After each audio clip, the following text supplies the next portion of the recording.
Bonjour Omar. Bonjour Rachid. On vient de le voir, mais c'est bien de le répéter. La répétition est pédagogique. C'est toujours, non, mais c'est toujours intéressant, mais surtout avec votre analyse et votre regard sur ces chiffres qui sont extraordinaires du tourisme. Le Maroc qui a donc accueilli 20 millions de touristes. Un petit peu moins, en fait, oui, 20 millions, hein, presque 20 millions de touristes en 2025. Donc c'est un record, toute catégorie, si j'ose dire, même si les objectifs de la feuille de route du secteur touristique sont atteints avec ce résultat. D'ailleurs, c'est fait, et avec un nouveau cap que le ministère du Tourisme souhaite franchir. C'est ça. Alors Rachid, tout d'abord, on va faire un peu d'historique, hein, parce que quand on voit un peu la stratégie touristique, on avait le plan Azur, hein, et ensuite la stratégie 2020. Cette stratégie 2020 était justement censée faire atteindre 20 millions de touristes en 2020. Alors, c'est presque 6 ans plus tard que ce cap est sur le point d'être franchi. Entre-temps, il y a eu le Covid. Donc, historiquement parlant, disons, c'est l'évolution du secteur.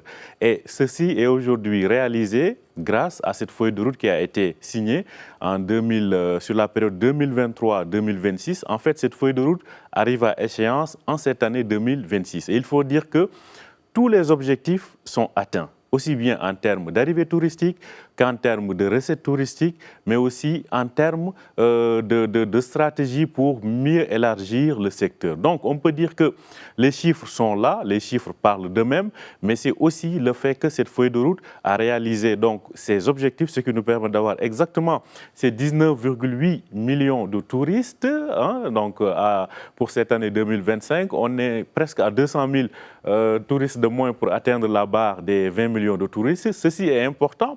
Et il faut dire que c'est le résultat de certaines, disons, réalisations qui ont toujours manqué auparavant. On parle de l'aérien, c'est-à-dire l'augmentation des dessertes aériennes à destination du Maroc. Ça, c'est la première des choses. Pourquoi? Parce qu'on a de gros marchés comme la Chine, comme l'Inde, comme l'Amérique latine, au-delà des marchés traditionnels que sont les pays européens, disons l'Europe de l'Ouest et du Sud. Alors, ces marchés ont un potentiel quasi infini. Donc, il fallait mettre beaucoup plus de vols pour qu'on puisse attirer davantage du monde. Et je pense même que cette dynamique n'est que le début. Si on met plus de rotation aérienne, de desserte aérienne à destination de ces marchés asiatiques comme la Chine et l'Inde, on pourra avoir beaucoup plus que ces 20 millions de touristes. Il y a un autre aspect, c'est la communication. La communication a été pendant longtemps, entre guillemets, une sorte de parent pauvre de la stratégie. Il y avait des hôtels, il y a de belles destinations, mais qui n'étaient pas bien vendues. Sauf que là, avec cette feuille de route qui a été signée, je le rappelle, en 2022, qui est entrée en vigueur en 2023-2026, de l'investissement a été mis pour mieux vendre la destination Maroc. Et ceci, donc, disons, commence à porter ses fruits. Et Rachid, il ne faut pas l'oublier, il y a aussi ce soft power qui est là, le football, l'épopée des Lions de l'Atlas lors du mondial Qatar 2022. Il faut dire que depuis cette année-là, on a vu une accélération de cette dynamique touristique vers le Maroc. Et je pense que les différents résultats aussi qui continuent sur le plan sportif vont dans ce sens. Et actuellement, cette CAN que nous organisons ici au Maroc est de nature aussi à mieux dynamiser le secteur touristique parce que là, il y a des touristes actuellement au Maroc.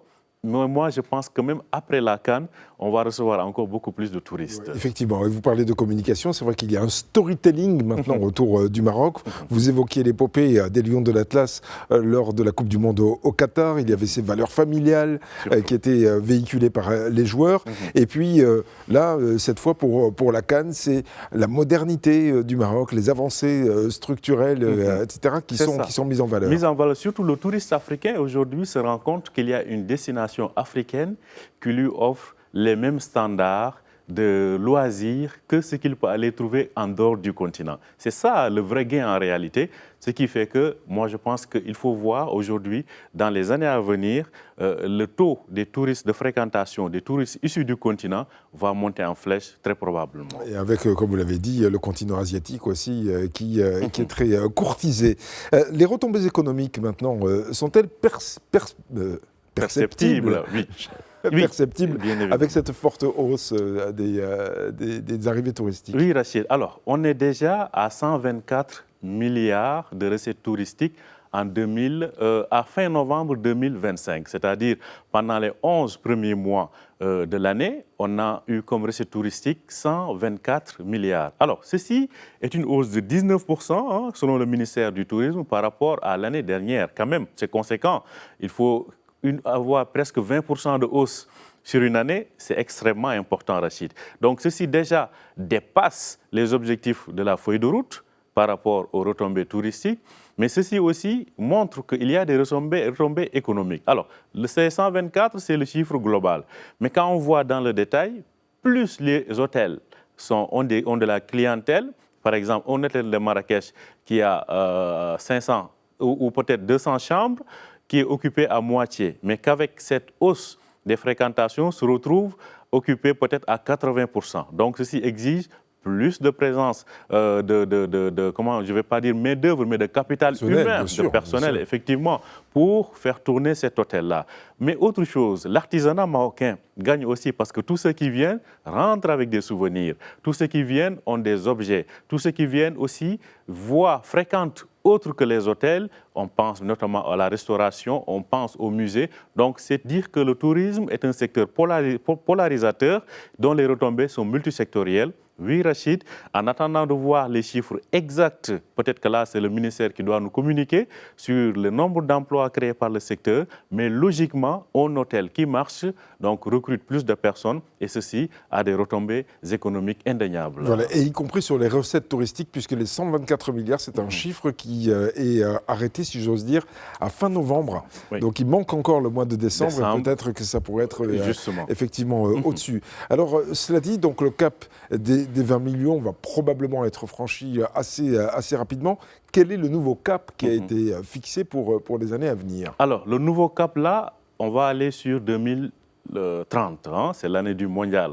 Donc, on est à, disons, 4 ans de ce mondial-là. Alors, le ministère parle de 26 millions de touristes à l'horizon 2030. Alors, ce qui veut dire qu'il faudrait gagner au minimum d'ici 2030 1,2 million de touristes par an. Bon, c'est jouable, c'est vraiment jouable au regard du potentiel qui est là. C'est jouable aussi, certainement, à condition d'avoir une nouvelle feuille de route beaucoup plus ambitieuse.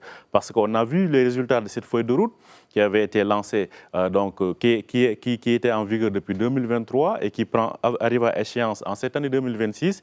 À partir de cette année 2026, on doit avoir soit une nouvelle feuille de route, soit une nouvelle stratégie plus ambitieuse, plus vaste et beaucoup plus gourmande, il faut le dire, pour arriver à ces 26 millions, voire les dépasser à l'horizon 2030. Alors, les discussions sont en cours entre le gouvernement et le secteur touristique, les opérateurs touristiques, notamment en termes d'autorisation, de construction, de complexes hôteliers, de bâtiments beaucoup plus élevés dans certaines villes comme Casablanca, où les normes de construction freinent les ambitions des investisseurs. Donc, tout ceci est en discussion.